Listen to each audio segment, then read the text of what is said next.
Oi, gente, que bom estarmos mais uma vez aqui para estudarmos a hematologia 1. Pessoal, é fundamental aqueles conceitos que nós abordamos nas aulas anteriores que vocês dominem, pois o sangue será a matéria-prima de trabalho de vocês. Vocês que estão agora ingressando na área laboratorial, vocês que estão fazendo o curso de análise clínica, vocês que estão buscando novos conhecimentos nessa área. Vocês têm que ter em mente que são conceitos que precisam ser trabalhados, uma vez que, para você ser um excelente profissional, você tem que dominar esses conceitos. Você tem que dominar o que você vai executar, o que você está trabalhando. Então, a hematologia 1 trata muito dessa parte conceitual. E nós vimos que é fundamental você entender o processo de hematopoese, que é o processo de formação, né? O processo de renovação celular. A gente viu que essa fase começa no saco vitelino após alguns dias de fecundação e com o desenvolver passa a função a ser atribuída na outra fase, né, na segunda etapa, que é a fase hepática, que essa função é atribuída ao fígado e ao baço. Algumas teorias contraditórias estão surgindo em relação a essa fase hepática. No entanto, nós temos apenas o que a literatura menciona. Então, na literatura atual, menciona fígado e baço. Após mais ou menos a metade do período gestacional, entre o sexto e sétimo dia, essa função passa a ser atribuída à medula. Então, a medula assume esse processo de formação do sangue. Na vida extrauterina, essa função de desenvolvimento celular, de formação celular, de desenvolvimento sanguíneo, de formação do sangue, passa a ser atribuída à medula. No entanto, em casos patológicos, essa função pode ser solicitada a esses órgãos, mas são casos extremos. Vimos também que o sangue é um tecido fluido, né? Ele é fluido, no entanto, ele é composto por células líquidas, por uma parte líquida e uma parte sólida, ou seja, ele não é totalmente líquido, mas é um fluido, e como um fluido ele tem partes líquidas, sendo a sua maior proporção, e a menor proporção na parte celular. É importante nós lembrarmos que essas células, elas são subdivididas de acordo com a sua natureza, com sua morfologia e com sua atividade e função. Iremos abordar esses conceitos, cada um detalhadamente nessa disciplina. Como nós mencionamos, o sangue é composto por uma parte líquida e uma parte sólida. Essa parte líquida é formada pelo plasma. Dentro do plasma são contidas substâncias essas que estão dissolvidas no seu interior. No entanto, ainda temos uma parte celular, que é a parte que está inserida os leucócitos, ou glóbulos brancos, as hemácias, ou eritrócitos, ou glóbulos vermelhos, e as plaquetas, que a maioria dos autores determinam que são fragmentos celulares. No entanto, gente, é importante vocês dominarem esses conceitos, porque muitas solicitações nos são passadas com os sinônimos e vocês têm que ter esse domínio. Lembrar que eritrócitos são sinônimos de hemácias, que são sinônimos de glóbulos vermelhos.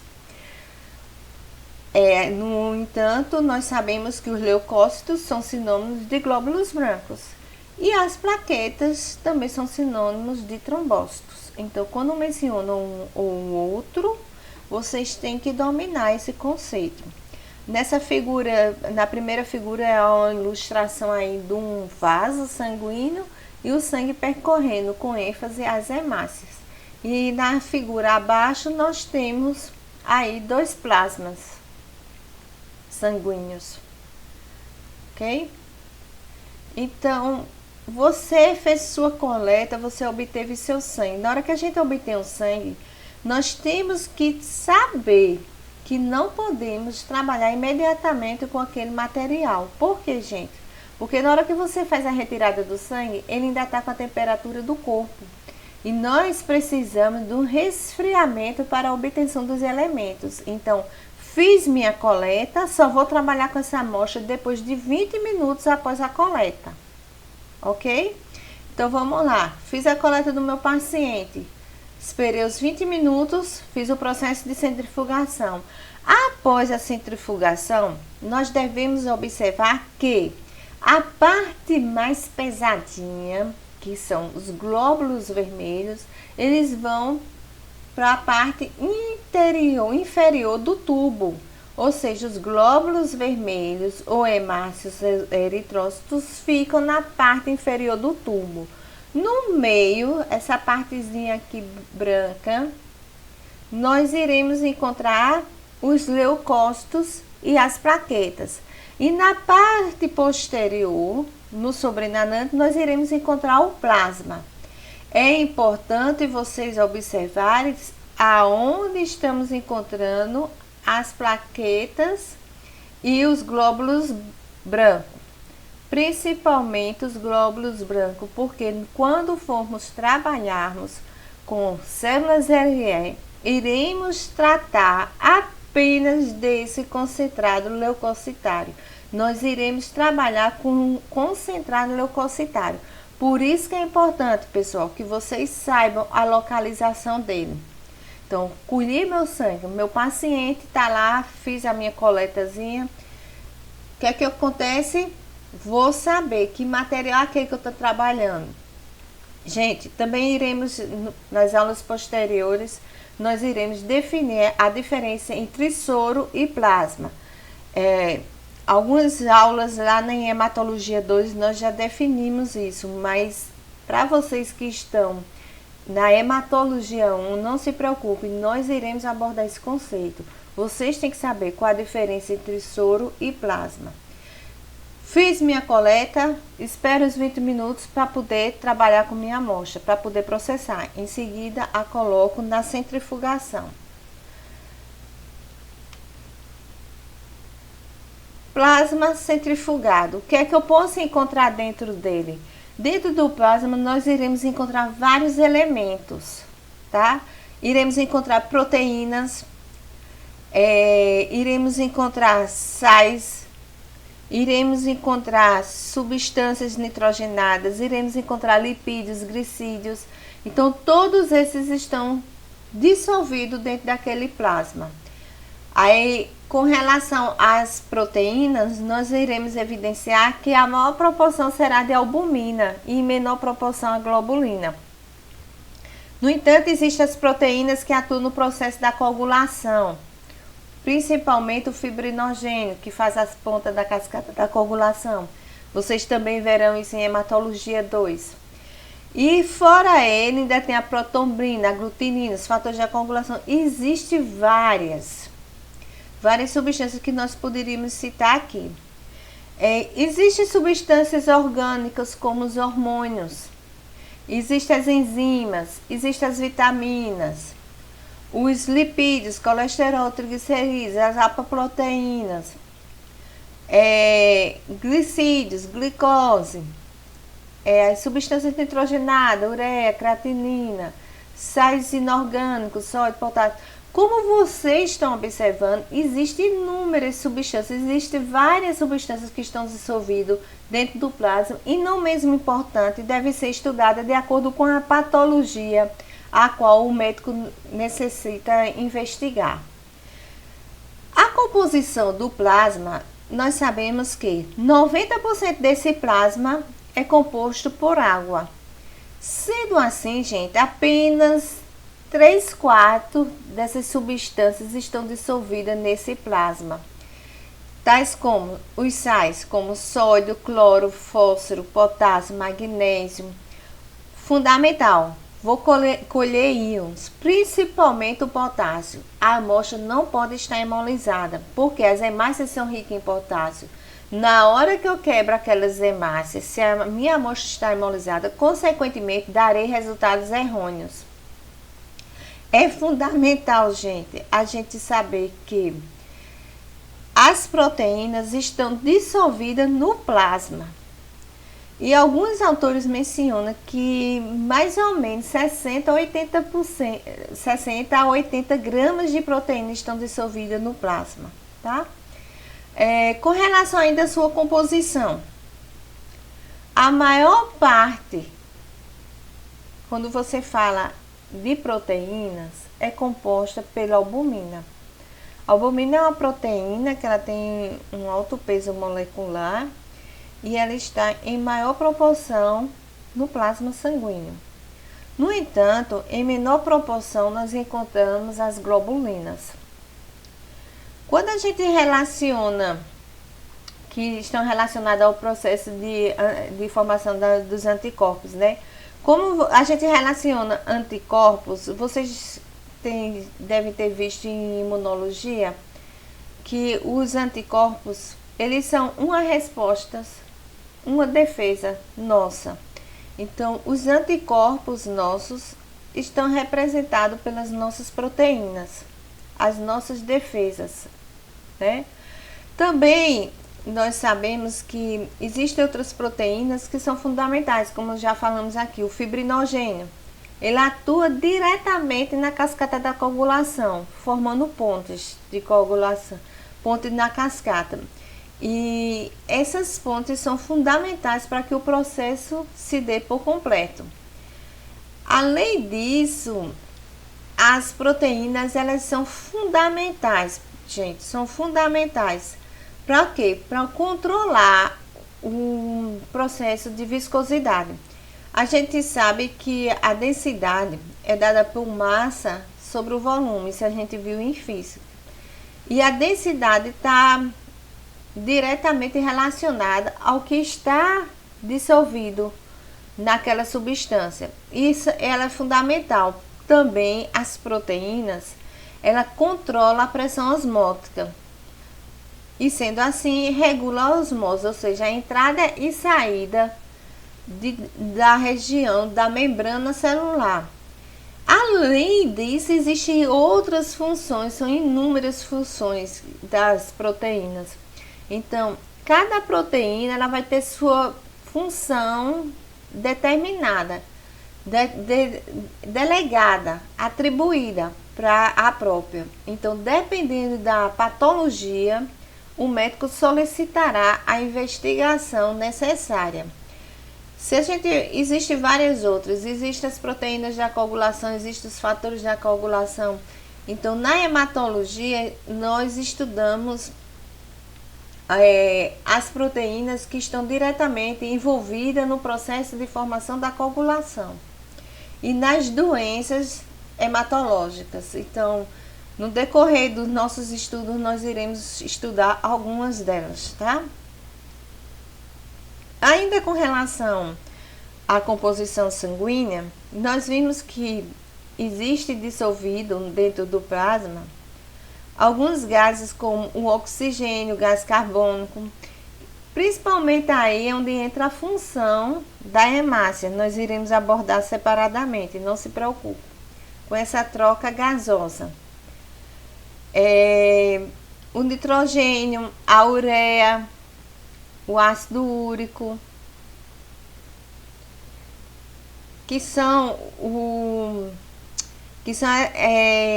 sais que está diretamente relacionado a uma doença bem conhecida que dá alguns desconfortos nas articulações. Alguns de vocês já devem ter ouvido falar sobre a gota. Então, o ácido úrico, ele está bem elevado. A creatinina, a glicose, gordura, ácidos graxos, então, são infinitos, né? Quando a gente fala nos sais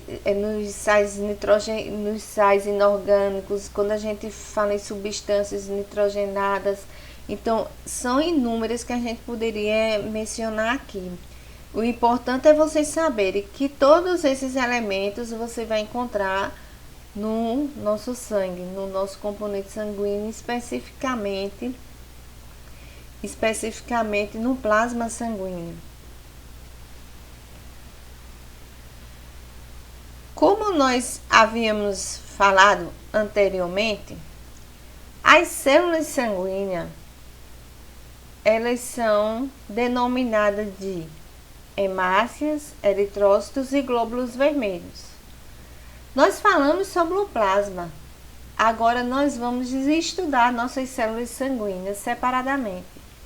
Nós temos ainda os leucócitos e os glóbulos brancos e as plaquetas e trombócitos. Vocês nunca mais esqueçam isso.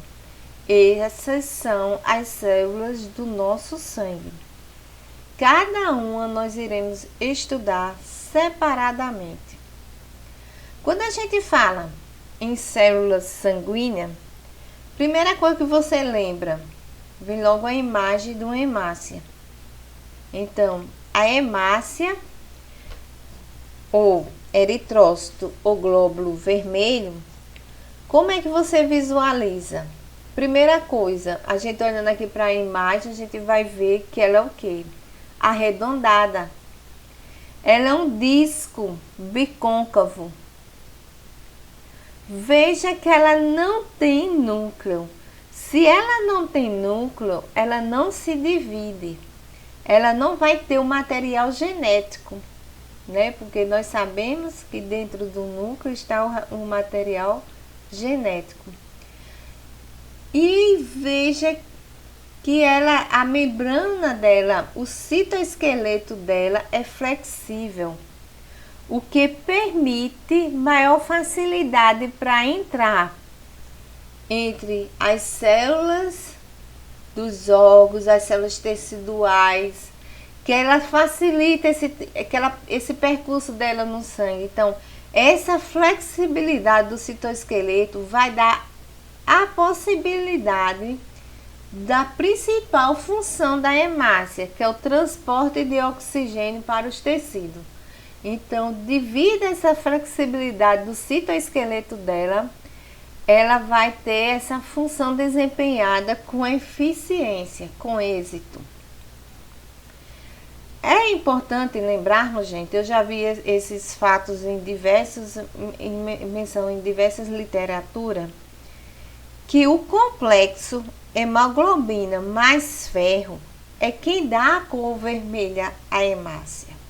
Já vi várias pessoas dizer que o pigmento avermelhado da hemácia é dado pela hemoglobina, certo? Mas a hemoglobina só não, o complexo hemoglobina ferro.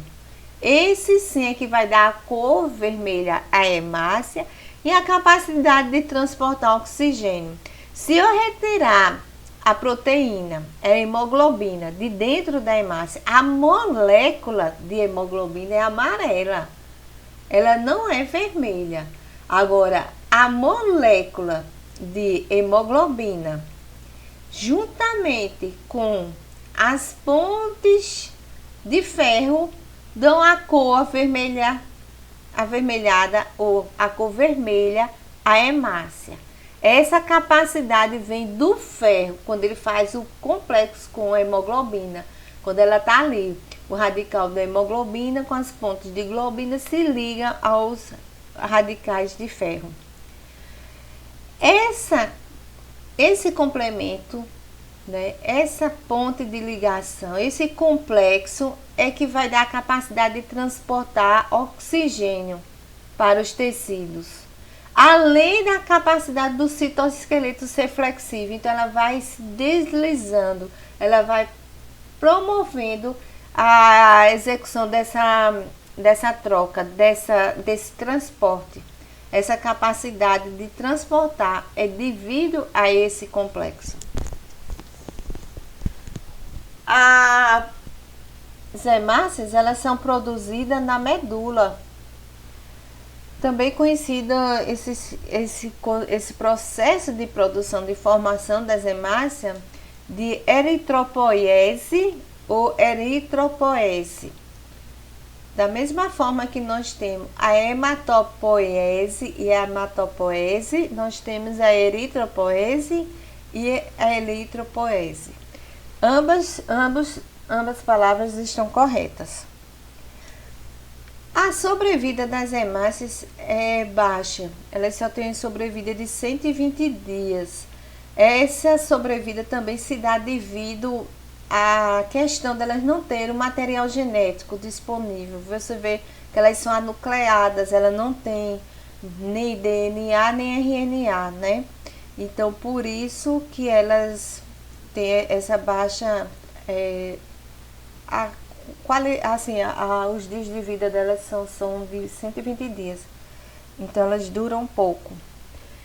No entanto, elas são destruídas no fígado e no baço. No processo de destruição das hemácias, gente, elas são reutilizadas. Ali se retira partículas de ferro, partículas de hemoglobina. Elas são destruídas.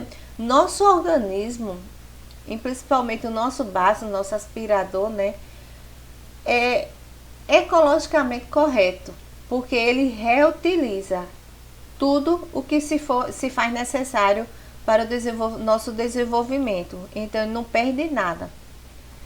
Gente, por hoje é só, mas iremos continuar abordando as células sanguíneas nos próximos encontros. Fique com Deus.